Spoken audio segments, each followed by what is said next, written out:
أعوذ بالله من الشيطان الرجيم بسم الله الرحمن الرحيم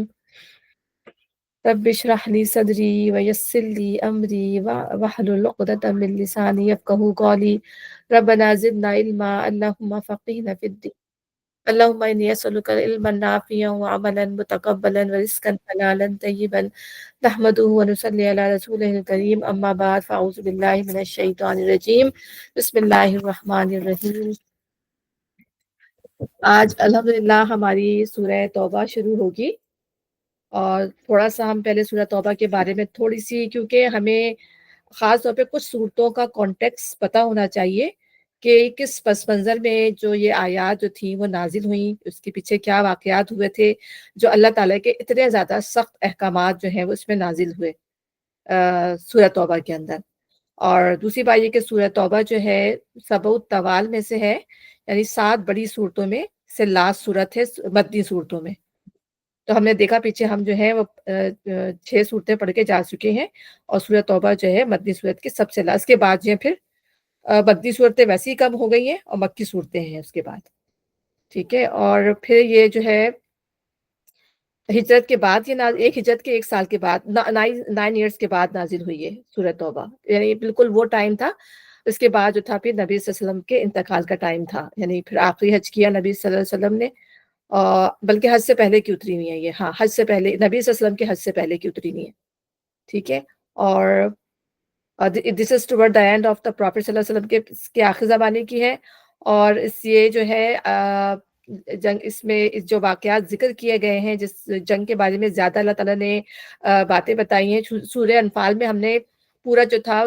غزوہ بدر کے بارے میں پڑھا نا، سارے اس سے ریلیٹڈ تھا، لیکن اس کے اندر جو ہے ہم تبوک کے، جنگ تبوک کے بارے میں کریں گے، جو نبی صلی اللہ علیہ وسلم کی ساتھ جو تھی وہ آخری جنگ تھی۔ وہ جنگ بدر جو تھی وہ پہلی جنگ تھی، اور جنگ تبوک جو تھی یہ نبی صلی اللہ علیہ وسلم کی آخری جنگ تھی۔ اور ہم یہ بھی دیکھتے ہیں کہ جنگ بدر میں کتنے لوگ تھے، 300 یا کچھ زیادہ، لیکن تبوک میں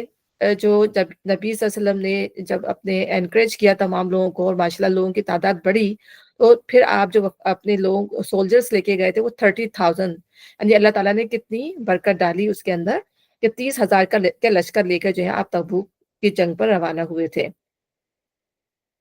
اچھا، اور پھر یہ ہمیں یہ بھی پتہ چلتا ہے کہ جو سورہ توبہ اس کے بہت سارے نام ہیں،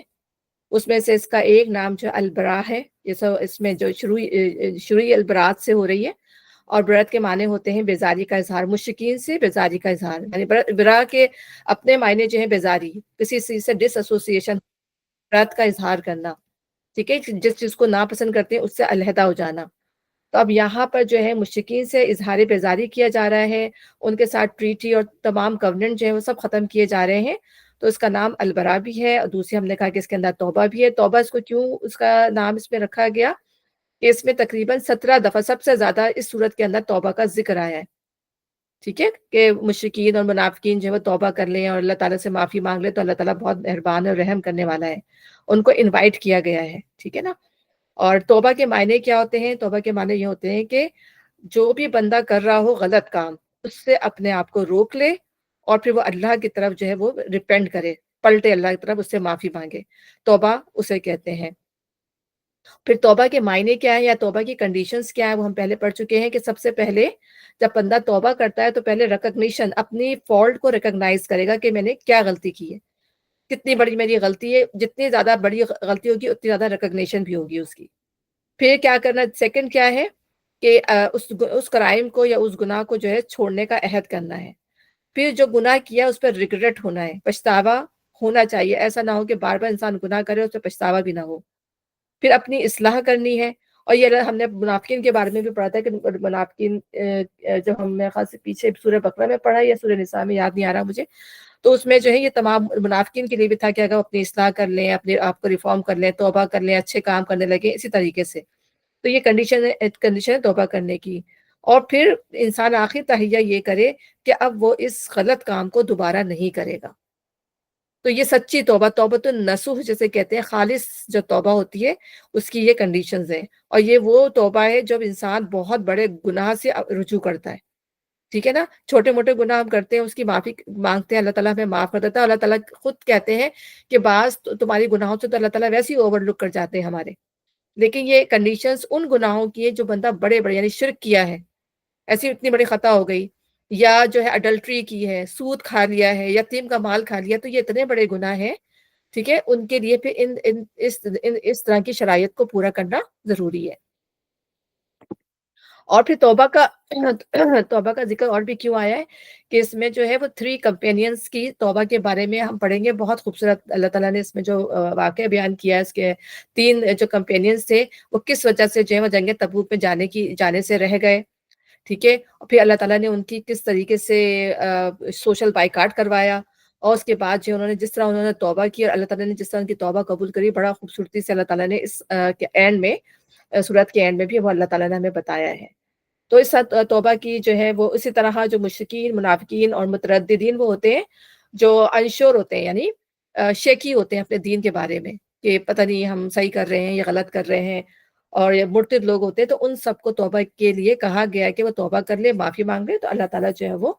اور کیوں ان کو انویٹیشن دیا گیا، اس لیے کہ اب نبی صلی اللہ علیہ وسلم کے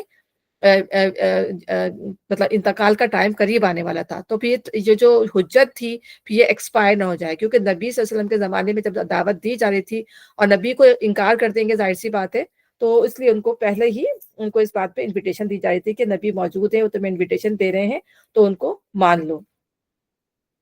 اچھا، اس کے علاوہ جو ہے اس سورت کا تو ایک نام ہم نے پڑھا برا ہے، دوسرا تھا فاتحہ، فے الف دوات ہے تا، تو اس میں یہ ہے کہ ون دیٹ ایکسپوز، یعنی جو کھول کے رکھ دے، یہ کسی کا جو برائی ہوتی ہے اس کو نکال دے، تو جو اس میں تقریباً منافقین کے 55 ٹریڈس بیان کیے گئے ہیں، 55 ٹریڈس ہیں جو منافقین کے، وہ اس میں بتائے گئے ہیں، اور پھر ہم سب کو اپنا محاسبہ کرنا ہے کہ کہیں ہمارے اندر یہ ٹریڈ تو نہیں ہے۔ اس کا ایک اور نام جو ہے الکاشفہ، یعنی وہ ڈسکلوز کر رہی ہے، کاشفہ مطلب ہوتا ہے کھولنے والی، تو وہ جو ہے وہ ہر اس شخص کو جس نے غلطی کی ہے، منافق ہو، یہودی ہو، عیسائی ہو، کافر ہو، ان تمام کی غلطیوں کو جو ہے ڈسکلوز کر رہی ہے، جو کچھ بھی وہ چھپ کے یا ظاہر ہو کے جو ہے وہ کر رہے تھے۔ تو یہ تھی کچھ چیزیں، اور پھر ایک بات اور کہ اس کے جو ہے بسم اللہ نہیں یوزلی تمام صورتوں سے پہلے بسم اللہ پڑھی جاتی ہے، اور اس کے کو شروع کرنے سے پہلے نبی صلی اللہ علیہ وسلم نے بسم اللہ نہیں پڑھی، ٹھیک ہے نا؟ تو سب سے زیادہ جو اوتھینٹک ویو ہے وہ یہی ہے کہ نبی صلی اللہ علیہ وسلم، حضرت عثمان سے پوچھا گیا تو انہوں نے کہا کہ ہم اس لیے نہیں پڑھتے کہ ہم نے نبی صلی اللہ علیہ وسلم کو پڑھتے ہوئے نہیں دیکھا، انہوں نے آگے کوئی بات نہیں کہا، اور سب سے بہترین طریقہ یہی ہے کہ سمینا و اطانا، جیسے ہم نے نبی کو دیکھا ہم نے ویسے ہی کیا، انہوں نے صرف اتنا جواب دیا۔ لیکن جو بعد کے مفسرین تھے، جب ظاہر ہے انہوں نے دیکھا کہ اس میں جس طرح شدید اللہ کا غضب نظر آ رہا ہے، تو اس کی بیس پر، اور ظاہر بسم اللہ میں اللہ کے نام سے جو بہت مہربان اور نہایت رحم کرنے والا اللہ تعالیٰ کی مرضی اور رحمت جھلک رہی ہوتی ہے، تو اب ہم جب یہ سورت پڑھیں گے تو اس میں اللہ تعالیٰ کی رحمت نظر نہیں آ رہی ان لوگوں کے لیے جو مشرکین ہیں، غضب ہے اللہ تعالیٰ کا ان کے اوپر، تو انہوں نے یہ اور بات صحیح بھی ہے، ٹھیک ہے، تو اس لیے اس کے شروع میں جو ہے وہ بسم اللہ الرحمن الرحیم یوز نہیں ہوا۔ اچھا، پھر اس کا جو ہمیں انٹروڈکشن جو ہے تھوڑا سا پتہ ہونا چاہیے کہ یہ 37 آیات جو تھیں وہ ایک ساتھ نازل ہوئیں، یعنی ابھی ہم جو پڑھیں گے اس سے آگے پورا خطبہ ہے 37 آیات کا، یہ ایک ساتھ نازل ہوا۔ اس میں مشرکین کے ساتھ تمام ٹریٹی اور ان کے کانٹریکٹ، ان کے کووننٹ جو ہیں ان کو بریک کر دیا گیا، توڑ دیا گیا۔ اب یہ بات ہم جانتے ہیں کہ عرب جو تھے وہ ٹرائبس کی شکل میں رہتے تھے، ان کی کوئی سینٹرل حکومت نہیں تھی، جو کچھ بھی ان کے جو لیڈرز اپنے ٹرائب کے ساتھ ان کا جو بھی معاملہ ہوتا تھا وہ ٹرائب کر کے ہوتا تھا، یہ نہیں ہو سکتا تھا کہ ایک ٹرائب اپنا جو بھی معاملہ کرا تو دوسرا اس میں انٹرفیئر کرے، تو ٹرائبونل سسٹم تھا، تو وہ اپنے معاملات کو اسی طریقے سے حل کرتے تھے، ٹھیک ہے، اپنے لیڈر ان کا ایک لیڈر ہوتا تھا تو وہ اس کو سالو کرواتا تھا۔ پھر اب کیا ہوتا تھا، یہ جو ٹرائبس تھے یہ اپنا الائنس بنایا کرتے تھے، ٹھیک ہے نا، اپنے آپ کو مضبوط کرنے کے لیے وہ کہتے تھے کہ بھائی اگر ہمیں دوسروں سے بچنا ہے یا ہمیں اپنے آپ کو مضبوط کرنا ہے تو جو ٹرائب ہمارا ساتھ دیں گے تو جو ہے وہ ہم مضبوط ہو جائیں گے، تو 2 ٹرائب یا 3 ٹرائب مل کر اس طرح اپنا الائنس بناتے تھے کہ وہ دوسروں سے اگر جنگ کرنا چاہیں اور یا جس سے ان کی دشمنی ہو تو دوسرے بھی ان کا ساتھ دیں گے، تو جو معاملات ہوں گے وہ تمام ٹرائب مل کر طے کریں گے جو بھی ان کا دشمن ہوگا۔ کہ مل کر ایک ساتھ ڈیفینڈ کریں گے۔ نبی صلی اللہ علیہ وسلم نے بھی کچھ عرب ٹرائب سے الائنس لیے، ٹھیک ہے نا، جو کچھ عرب کے جو ٹرائب سے آپ نے بھی ان کے ساتھ الائنس بنایا تاکہ مسلمانوں کو سپورٹ ملے۔ تو 6 ہجری میں مسلمان عمرہ کے لیے گئے، ٹھیک ہے نا، صلح حدیبیہ کا جب معاملہ ہوا تو قریش نے ان کو مکے میں داخل نہیں ہونے دیا، وہاں پر صلح حدیبیہ ہوئی، اس میں مسلمانوں کو اگلے سال عمرے کی اجازت ملی، ٹھیک ہے نا۔ ہم نے پورا ڈیٹیل میں نہیں جا رہے کہ بھئی صلح حدیبیہ میں ان کو منع کر دیا، وہاں پہ بھی صلح حدیبیہ ہو گئی، پھر مسلمانوں کو اجازت دی گئی کہ وہ اس سال تو چلے جائیں اور اگلے سال آئیں، اور کتنی زیادہ مسلمانوں کو جو ہے وہ غصہ بھی آیا تھا اور بہت غمگین بھی ہوئے تھے کہ ظاہر ان کو 6 سال سے وہ مکہ کے جو مہاجرین تھے ان کا دل اور نبی صلی اللہ علیہ وسلم کا دل کیسا تڑپ رہا ہوگا کہ وہ حرم 6 سال سے حرم نہیں گئے، انہوں نے حرم کو نہیں دیکھا تھا، تو ظاہر ہے کیا ان کے اوپر گزری ہوگی۔ تو ایک سال انہیں پھر مزید انتظار کرنا پڑا، اور اس میں یہ تھی کہ مسلمان اگلے سال عمرے کی ان کو اجازت ملی۔ اس میں ایک اور جو کنڈیشن تھی یا ٹریٹی کا جو ایک تھا، اس میں اگلے 10 سال تک کوئی جنگ نہیں ہوگی، ٹھیک ہے نا، اگلے 10 سال تک کوئی جنگ نہیں ہوگی۔ تو اس طرح ٹریٹی آف پیس پر جو ہے دستخط ہو گئے۔ پھر اس کے علاوہ یہ بھی تھا کہ جو ٹرائبس، تمام ٹرائبس کو آزاد کر دیا گیا کہ وہ جس سے چاہیں اپنا الائنس بنا لیں، ٹھیک ہے، اور مسلمانوں کو بھی آزاد تھے اور مشرکین بھی آزاد تھے اپنے ٹرائبس کے معاملے میں کہ جس سے چاہے الائنس کر لیں، تو مشرکین ہو یا مسلمانوں سے۔ تو وہ ٹرائبس بھی پھر آپس میں نہیں لڑ سکتے تھے، ظاہر سی بات ہے کہ وہ مسلمانوں کے ساتھ ہیں، اور جو مشرکینوں کے ساتھ جو ٹرائبس تھے، اب اگر وہ لڑتے تو اس کا مطلب ہے کہ ٹریٹی ٹوٹ سکتی تھی۔ اچھا، اب کیا ہوا کہ خزاع کا ٹرائب نے جو ہے ان کا جو الائنس تھا وہ مسلمانوں کے ساتھ ہو گیا، ٹھیک ہے نا، جو ٹرائب جو خزاع کا تھا، اور اسی طرح بنو بکر کا جو ٹرائب تھا ان کا مشرکین کے ساتھ جو ہے وہ الائنس ہو گیا، اور ان دونوں میں، خزاع میں اور بنو بکر میں جو تھی وہ صدیوں سے دشمنی چلی آ رہی تھی، بہت عرصے سے، ٹھیک ہے نا، دشمنی تھی بہت زیادہ، لیکن ضرور ایک جو تھا مسلمانوں کا بن گیا خزاع، جو مسلمانوں کا، بنو بکر جو تھا مشرکین کا بن گیا۔ اب کیا ہوا کہ 2 سال بھی نہیں گزرے تھے، سمجھ لیں 2 سال وہ اپنے آپ کو ہولڈ نہیں کر سکے اتنے، یعنی وہ اس پابند تھے نا کہ وہ جنگ نہیں لڑیں گے، لیکن ان سے ہولڈ نہیں ہوا، دشمنی ان کے اندر آگ مطلب نکلتی رہی ان کی۔ تو پھر کیا ہوا کہ بنو بکر نے جنگ چھیڑ دی خزاع کے ساتھ، اور ظاہر لا محالہ مشرکین جو تھے ان کے ساتھ الائنس تھے، ان کو ان کا ساتھ دینا پڑا، یا انہوں نے جان بوجھ کے دیا۔ ان دونوں پھر کیا ہوا کہ ہولڈ نہ کر سکے، 2 سال میں ہی انہوں نے خزاع پہ حملہ کر دیا، اور خزاع پہ حملہ کیا، سب مکے میں تھے، یہ سارے ٹرائبس مکے کے اندر تھے، ٹھیک ہے، بظاہر تو ان کا الائنس نبی صلی اللہ علیہ وسلم کے ساتھ تھے لیکن مکہ میں، اور ان میں سے جو مسلمان تھے اس قبیلے کے اندر وہ حرم کے اندر نمازیں پڑھ رہے تھے، اور اس وقت انہوں نے حرم کی سینکٹیٹی کا بھی لحاظ نہیں کیا، تقدس کا، اور نہ ہی مسلمانوں کے یعنی کہ مذہب کا لحاظ کیا، اور انہوں نے بے دریغ جو ہے وہاں پہ ان کا قتل عام شروع کر دیا، ٹھیک ہے، اور ظاہر وہ اچانک حملہ تھا، ان کو ان بیچاروں کو تو پتہ ہی نہیں تھا، تو اس میں سے کہا جاتا ہے کہ صرف 40 لوگ اپنی جان بچا کر مدینے میں جا کے انہوں نے پناہ لی، ٹھیک ہے۔ تو یہ اتنا بڑا واقعہ تھا کہ انہوں نے جو ہے، ایک تو 3 چیزیں ہوئیں، انہوں نے جو ہے وائلیشن کی، ٹریٹی کی، انہوں نے مسجد حرم کے اندر مانا، جہاں پہ حرام تھا کسی کو مارنا، قتل کرنا، اور انسانی جان کا تقدس، یہ 3 چیزیں، اور مذہب کا تقدس، ٹھیک ہے، ان چیزوں کا انہوں نے لحاظ نہیں کیا، تو یہ اتنا بڑا گناہ تھا کہ پھر اس کا فوری ایکشن ہونا چاہیے تھا۔ تو نبی صلی اللہ علیہ وسلم کو جب اس واقعے کا پتہ چلا تو پھر کیا ریئیکشن ہوا؟ اب نبی صلی اللہ علیہ وسلم نے کیا کیا، خاموشی سے فتح مکہ کی تیاری شروع کر دی، اور کسی کو بھی نہیں بتایا، بہت مطلب خاموشی سے اندر ہی اندر تیاری ہو رہی تھی، اور قریش کو بھنک بھی نہیں پڑ سکی اس چیز کی کہ نبی صلی اللہ علیہ وسلم نے 10,000 کا لشکر جو ہے وہ تیار کر لیا ہے، ٹھیک ہے، تو لوگوں کے ساتھ پھر آپ جو ہے بڑے بالکل، جب نبی صلی اللہ علیہ وسلم مکے کی طرف پہنچ گئے تب جا کے قریش ہکا بکا یہ ہوا کیا، ٹھیک ہے نا، اور پھر آپ نے جو ہے وہ امن کے ساتھ جو ہے مکہ کے اندر جو ہے وہ داخل ہو گئے۔ تو یہ سب کیوں کیا؟ تاکہ نبی صلی اللہ علیہ وسلم نے خاموشی سے، تاکہ ان کو پتہ نہ چلے، یار وہ تیاری شروع کر دیتے پھر خون خرابہ ہوتا، اور اسی خون خرابے سے بچانے کے لیے نبی صلی اللہ علیہ وسلم نے خاموشی کے ساتھ مکے کو فتح کر لیا، اور ظاہر کفار کے پاس اب کوئی تیاری کی وہ تھی نہیں، وہ کیا کرتے، وہ تو بالکل ہی وہ ہو کے بیٹھ گئے اتنی ساری دیکھ کے، 10,000 کی فوج کو دیکھ کے، تو کفار پھر جو ہے ڈیفینڈ نہ کر سکے۔ اچھا، اب ان کے ساتھ یہ سب کچھ کیا، ایک تو یہ کہ انہوں نے یہ سب کچھ کیا، دوسری بات یہ کہ ہم یہ دیکھتے ہیں کہ عرب کے لوگ کعبہ کے کسٹوڈین تھے، جو مشرکین عرب تھے، اور ساری جگہ سے لوگ وہاں آتے تھے، اور عرب کے لوگ جو تھے وہ نبی صلی اللہ علیہ وسلم اور صحابہ کرام کے جو تھے وہ خلاف فالس پروپیگنڈا کیا کرتے تھے، رومرز پھیلایا کرتے تھے، قرآن سننے نہیں دیتے تھے لوگوں کو، جھوٹی باتیں پھیلاتے تھے، اور یہ سب مس یوز کر رہے تھے اور اپنی اتھارٹی کو مس یوز کر رہے تھے، یعنی جو اتھارٹی، جو تولیت ان کو کعبے کی ملی ہوئی تھی اس کا صحیح استعمال نہیں کر رہے تھے، تو اس کے جائز متولی کیسے ہو سکتے تھے وہ اس کے؟ تو اس کے متولی جو تھے وہ ظاہر مسلمان ہی ہو سکتے تھے، نبی صلی اللہ علیہ وسلم ہی ہو سکتے تھے، ٹھیک ہے نا؟ تو ایک وجہ یہ بھی تھی، تو ان کی اس پاور کو توڑنا بھی تھا، جو عرصے سے ظاہر اب تو اینڈ تھا نا، تو یہ بھی تھا کہ اس پاور کو ختم کرنا تھا۔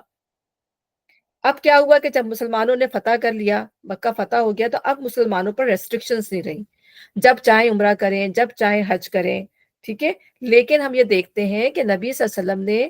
جو پہلا 8 ہجری کو مکہ فتح ہوا ہے، تو 8 ہجری کو آپ حج کرنے تشریف نہیں لے گئے، کیونکہ اسی دوران جو تھے آپ بزی ہو گئے جنگ حنین میں، جو طائف کے درمیان تھی، اور وہ پھر جو ہے حنین کی تھی، جہاں پر جو انہوں نے جو بچے کچھ جو وہ تھی نا قبیلے، انہوں نے کہا یہاں تو مکہ فتح ہو گیا، اب ہم جو ہے نبی کو اور صحابہ کو آخری وار کرتے ہیں، تو جتنے بھی بچے کچھ قبائل تھے مختلف جگہوں کے، انہوں نے جو ہے وہ حنین کی جنگ چھیڑ دی، اور اس وقت نبی صلی اللہ علیہ وسلم جو ہے تقریباً میرے خیال سے مجھے یاد نہیں ہے، اچھی خاصی فوج کو لے کر آپ جو ہے وہ لے کر گئے وہاں پر، اور پھر آپ کو وہاں پر فتح ہوئی، تو اس لیے آپ جو ہے وہ 8 ہجری کو حج کرنے نہیں گئے۔ اس کے بعد جو ہے 9 ہجری کو بھی آپ نے حج نہیں کیا، اس لیے کہ اس وقت بھی لوگ اس وقت بھی یعنی 8 ہجری میں مسلمانوں نے اپنے طریقے سے حج کیا، اور مشرکین نے اپنے طریقے سے حج کیا، یعنی برہنہ طواف جیسے وہ کرتے تھے، اور 9 ہجری پہ بھی یہی چیز ہونے جا رہی تھی، اس لیے نبی صلی اللہ علیہ وسلم نے، اور کعبے بت بھی موجود تھے ابھی وہاں پر، ٹھیک ہے، کیونکہ جب تک نبی صلی اللہ علیہ وسلم آئے ہیں، نبی صلی اللہ علیہ وسلم نے ساری چیزیں پھر کروائی ہیں۔ اس کے بعد جو ہے نبی صلی اللہ علیہ وسلم نے تقریباً 10 ہجری کو جو ہے اپنا جو لاسٹ حج ہوا ہے نبی صلی اللہ علیہ وسلم کا، نبی صلی اللہ علیہ وسلم نے 10 ہجری کو کیا ہے۔ 9 ہجری میں یہ جو ہے اعلان برات والی جو آیتیں نازل ہوئی ہیں، جب حضرت ابو بکر کے ساتھ کچھ لوگوں کو نبی صلی اللہ علیہ وسلم نے حج کے لیے بھیجا 9 ہجری میں، تو جیسی ابو بکر جو ہے وہ حج کے لیے نکلے ہیں کچھ صحابہ کرام کے ساتھ، تو پیچھے سے یہ 37 آیات جو ہیں وہ نازل ہو گئیں۔ جب یہ 37 آیات یہ نازل ہوئیں، تو آپ نے فوراً پیچھے سے حضرت علی کو بھیجا کہ آپ جا کر مجمع میں یہ سنا دیجیے گا، ٹھیک ہے؟ اور پھر حضرت علی رضی اللہ عنہ فوراً جو ہے پہنچے پیچھے پیچھے حضرت ابو بکر کے، اور جب وہ پہنچ گئے تو آپ نے ان کو بتایا کہ اللہ تعالیٰ کی طرف سے یہ آیات نازل ہوئی ہیں نبی صلی اللہ علیہ وسلم پر، انہوں نے مجھے کہا ہے کہ یہ میں پڑھ کر سناؤں، ٹھیک ہے؟ اور پھر جو ہے ابو بکر نے کہا کہ کیا نبی صلی اللہ علیہ وسلم نے تمہیں لیڈر بنا دیا میری جگہ؟ مطلب کنفرم کر رہے تھے کہ کہیں کنفیوژن نہ ہو،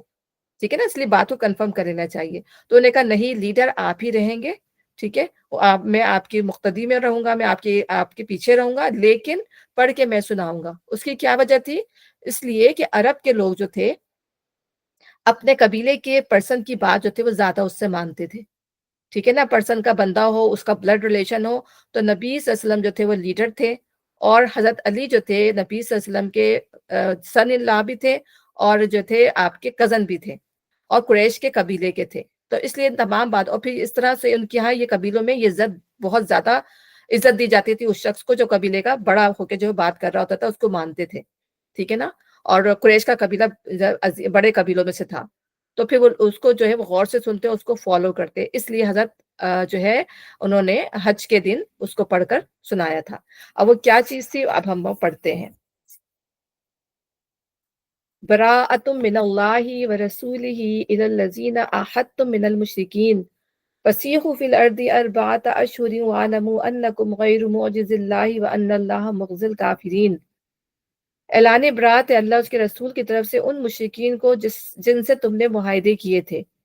یعنی اب ان کے ساتھ جو بھی تمہاری ٹریٹی ہوئی تھی ان کو توڑ دو، ٹھیک ہے؟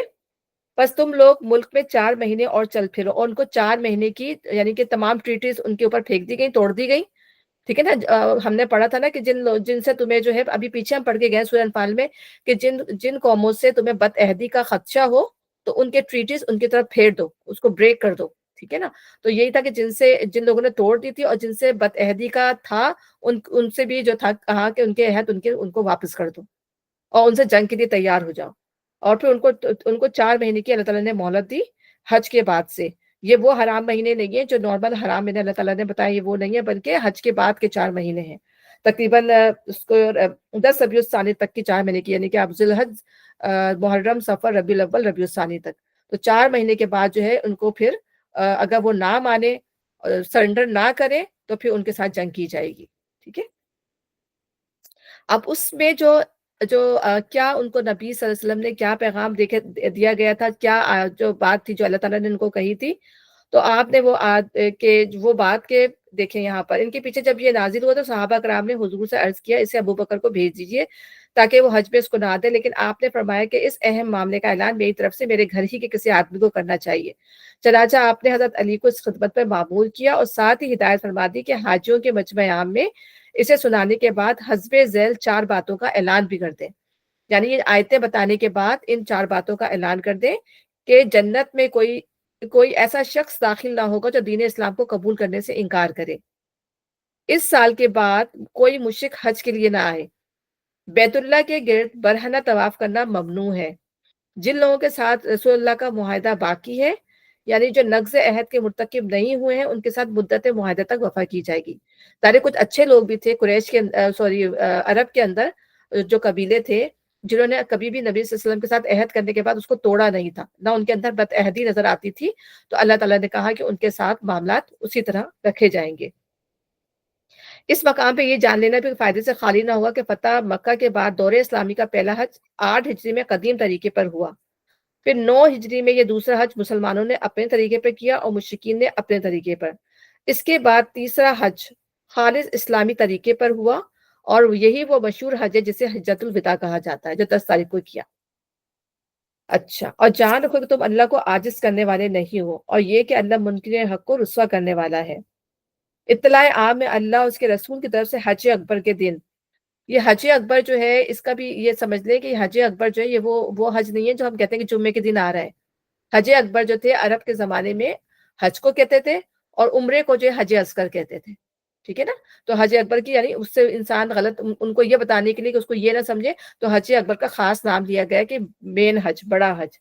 اطلاع عام ہے اللہ اس کے رسول کی طرف سے حج اکبر کے دن تمام لوگوں کے لیے کہ اللہ مشرکین سے بری الذمہ ہے۔ یعنی حج کا موقع کیوں منتخب کیا گیا کہ اس میں پورے عرب سے لوگ جو تھے وہ جمع ہوتے تھے، اور اس وقت جو ہے پھر عرب کے سارے لوگ یہ بات سنیں، صرف مشرکین عرب نہ سنے بلکہ جتنے بھی لوگ وہاں آئے ان تمام لوگوں کے لیے یہ چیز جو ہے وہ ان کے لیے اناؤنسمنٹ، تمام لوگوں کے لیے جو تھی وہ اناؤنسمنٹ تھی تاکہ وہ اس کو دیکھ لیں اور اسی کے مطابق پھر ان کے ساتھ معاملہ کیا جائے کہ اللہ تعالیٰ مشرکین سے بری الذمہ ہے اور اس کا رسول بھی۔ اب اگر تم لوگ توبہ کر لو، اب یہاں ان کو انوائٹ کیا جا رہا ہے، اب تم لوگ توبہ کر لو تو تمہارے لیے بہتر ہے، اور جو منہ پھیرتے ہو تو خوب سمجھ لو کہ تم اللہ کو عاجز کرنے والے نہیں ہو۔ اور اے نبی صلی اللہ علیہ وسلم، انکار کرنے والوں کو سخت عذاب کی خوشخبری سنا دو، بجوز ان مشرکین کے جن سے تم نے معاہدے کیے، پھر انہوں نے اپنے عہد کو پورا کرنے میں تمہارے ساتھ کوئی کمی نہیں کی اور نہ تمہارے خلاف کسی کی مدد کی، تو ایسے لوگوں کے ساتھ بھی تم مدت معاہدے تک وفا کرو کیونکہ اللہ متقیوں کو پسند کرتا ہے۔ پر جب حرام مہینے گزر جائیں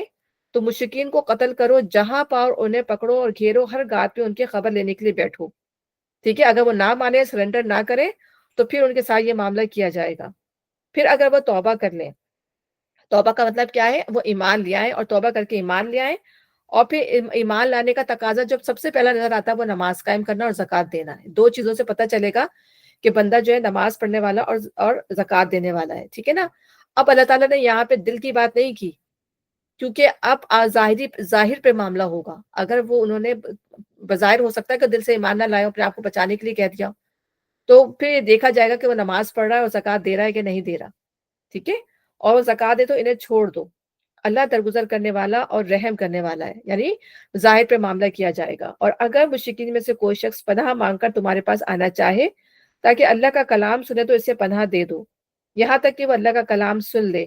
پھر اسے اس کے مامن تک پہنچا دو، یعنی جس کے پاس وہ ہے، رہ رہا ہے۔ یہ اس لیے کرنا چاہیے کہ یہ لوگ علم نہیں رکھتے، یعنی اگر اس کو سمجھ میں نہیں آئی کوئی چیز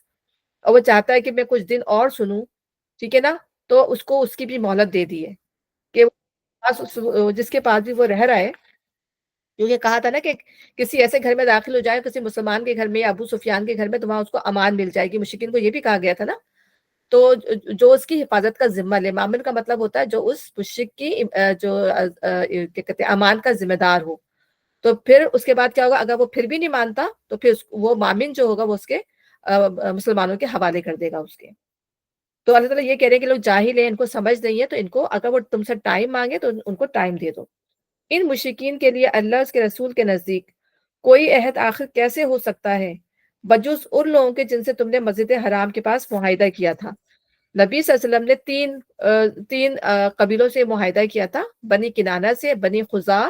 اور بنی زمرہ سے. یہ اچھے مطلب وہ تھے، اور ان سے آپ نے کیا تھا، انہوں نے اس معاہدے کی خلاف ورزی بھی نہیں کی.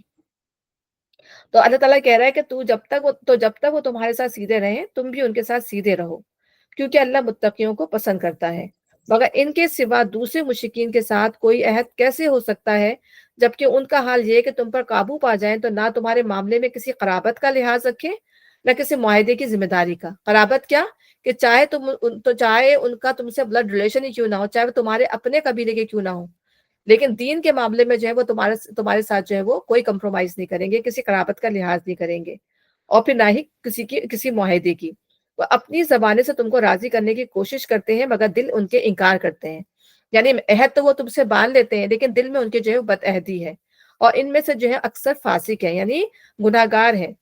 ایسے لوگ ہیں جنہیں نہ اخلاقی ذمہ داریوں کا احساس ہے اور نہ اخلاق کی پابندیوں کے توڑنے میں کوئی باک. جیسے انہوں نے کس طرح سے بنو خزاع کے لوگوں کو کتنا مطلب سڈنلی اور بے گناہ لوگوں کو ایسے مار دیا تھا. تو یہاں پہ یہی بات ہو رہی ہے. انہوں نے اللہ کی آیات کے بدلے تھوڑی سی قیمت قبول کر لی ہے، دنیا کے لیے کیا نا جو کچھ بھی، پھر اللہ کے راستے میں سد راہ بن کر کھڑے ہو گئے. نہ صرف یہ کہ انہوں نے اس کی قیمت قبول کر لی، دنیا پسند کر لی اس کی جگہ، اور پھر یہ کہ لوگوں کو اس راستے سے جو بھی اس پہ آتا تھا اس پہ یا تو ظلم کرتے تھے، اس کو روکتے تھے، اس کو یا اس کو تحفے تحائف یا پیسہ دے کے جو ہے کسی نہ کسی طرح سے جو ہے خاموش کرا دیتے کہ تم جو اس نبی کی بات نہ مانو. تو بہت برے کرتوت تھے جو کر رہے تھے. کسی مومن کے معاملے میں نہ یہ قرابت کا لحاظ کرتے نہ کسی عہد کی ذمہ داری کا، اور زیادتی ہمیشہ انہی کی طرف سے ہوئی ہے. ٹھیک ہے نا، جب بھی ہوئی ہے زیادتی انہی کی طرف سے ہوئی ہے. جنگیں کیوں ہوئی ہیں؟ انہی کی زیادتی کی وجہ سے، کیونکہ یہ پلٹ کے آئے ہیں. کبھی بھی نبی صلی اللہ علیہ وسلم نے خود اپنا ہاتھ ریز نہیں کیا ان کی طرف،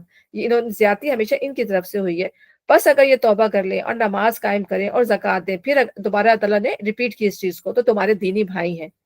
اور جاننے والوں کے لیے ہم اپنے احکام واضح کیے دیتے ہیں. اور یہ جو فرمایا گیا کہ اگر ایسا کرے تو وہ تمہارے دینی بھائی ہیں، تو اس کا مطلب یہ ہے کہ شرائط پوری کرنے کا نتیجہ صرف یہی نہ ہوگا کہ تمہارے لیے ان پر ہاتھ اٹھانا اور ان کے جال و مال سے تعرض کرنا حرام ہو جائے گا، بلکہ مزید برا اس کا فائدہ یہ ہوگا کہ اسلامی سوسائٹی میں ان کو برابر کے حقوق حاصل ہو جائیں گے، جیسے تمام مسلمانوں کو ان کو بھی مل جائیں گے. اور جاننے والوں کے لیے ہم اپنے احکام واضح کیے دیتے ہیں، اور اگر عہد کرنے کے بعد یہ پھر اپنی قسموں کو توڑ ڈالیں، یعنی ٹھیک ہے نا، منہ سے تو لے آئے تھے ایمان جیسا ابھی بتایا پیچھے، اور اس کے بعد جو اب ان کی بدعہدی پھر نظر آنے لگے تو پھر کیا ہے، اور تمہارے دین پر حملے کرنا شروع کر دیں تو کفر کے علم برداروں سے جنگ کرو، کیونکہ ان کی قسموں کا کوئی اعتبار نہیں، شاید کہ پھر تلوار ہی کے زور سے وہ باز آ جائے. یعنی پھر تلوار اٹھانے کی تمہیں اجازت ہے، کیونکہ وقتی طور پہ تو انہوں نے تم سے صلح کر لی اور کہہ دیا کہ ایمان لے آئے، نمازیں پڑھ رہے ہیں، دکھاوے کے لیے سب کچھ کر رہے ہیں، لیکن اگر تمہیں پتہ چل جائے ان کی شرارتوں کا تو پھر اجازت ہے کہ ان کے اوپر تلوار اٹھائی جا سکتی ہے. پھر اللہ تعالیٰ فرما رہے ہیں کیا تم نہ لڑو گے ایسے لوگوں سے جو اپنے عہد توڑتے رہے ہیں اور جنہوں نے رسول کو ملک سے نکال دینے کا قصد کیا تھا، اور زیادتی کی ابتدا کرنے والے وہی تھے. اب تقریر کا رخ جو ہے مسلمانوں کی طرف پھرتا ہے اور ان کو جنگ پر ابھارنے اور دین کے معاملے میں کسی رشتہ و قرابت اور کسی دنیاوی مصلحت کا لحاظ نہ کرنے کی پرزور تلقین کی جاتی ہے. اس حصہ تقریر کی پوری روح کو سمجھنے کے لیے پھر ایک مرتبہ اس صورت حال کو سامنے رکھ لینا چاہیے جو اس وقت درپیش تھی. ٹھیک ہے نا، اور اس میں کیا تھا کہ اب جو اللہ تعالیٰ نے جو مطلب ظاہر جنگ لڑنی تھی، ٹھیک ہے، اس جنگ میں جو تھا وہ ابھی جو کمزور جو ایمان والے لوگ تھے ان کے لیے بھی بڑی آزمائش تھی اس وقت بھی نا. تو اب جو بظاہری جو لوگ دیکھ رہے تھے اس سے کیا نتیجہ نکل سکتا تھا، وہ ظاہری طور پہ جو لوگ دیکھ رہے تھے تو وہ اس میں کیا چیزیں تھیں کہ پہلی کیا کہ تمام مشرک قبائل کو بیک وقت معاہدات کی منسوخی کا چیلنج دے دینا، پھر مشرکین کے حج کی بندش کہ مشرکین اب حج کرنے نہیں آئیں گے، کعبے کی تولیت جو ہے مسلمانوں کے ہاتھ میں چلا جانا، اور رسوم جاہلیت کی کلی مطلب کینسلیشن، ان کا اب رسوم جاہلیت نہیں چلے گی، اس کا ایک دم سے ساری چیزیں ہوئی نا، ایک مرتبہ سارے ملک پہ آگ سی لگ جائے گی، اور مشرکین و منافقین اپنا آخری قطرہ خون تک اپنے مفادات اور تعصبات کی حفاظت کے لیے بہا دینے پر آمادہ ہو جائیں گے، جو ظاہری طور پر لوگ سمجھ رہے تھے۔ دوسری بات یہ کہ حج کو صرف اہل توحید کے لیے مخصوص کر دینے اور مشرکین پر کعبے کا راستہ بند کر دینے کے معنی یہ تھے کہ ملک کی آبادی کا ایک حصہ، ابھی بھی کافی مشرک تھے، جو ابھی مشرک تھا، کعبے کی طرف اس نقل و حرکت سے باز رہ جائے جو صرف مذہبی حیثیت سے ہی نہیں بلکہ معاشی حیثیت سے بھی عرب میں غیر معمولی حیثیت رکھتی تھی، یعنی وہ تجارت کیا کرتے تھے، تو ظاہر جب کوئی مشرکین اس طرح نہیں آئے گا تو تجارت میں بھی کمی ہو جائے گی، ٹھیک ہے نا، اس طرح اگر منع کر دیا جائے گا تو عرب کی اس پہ فرق پڑے گا معاشی حالت پر۔ تیسری بات یہ کہ جو لوگ صلح حدیبیہ اور فتح مکہ کے بعد ایمان لائے تھے، یعنی بالکل ریسنٹلی ایمان لائے تھے، ان کے لیے یہ معاملہ بڑی کڑی آزمائش کا تھا، کیونکہ ان کے بہت سے بھائی بند، عزیز اقارب ابھی تک مشرک تھے، اور ان میں ایسے لوگ بھی تھے جن کے مفاد قدیم جاہلی مناسب سے وابستہ تھے۔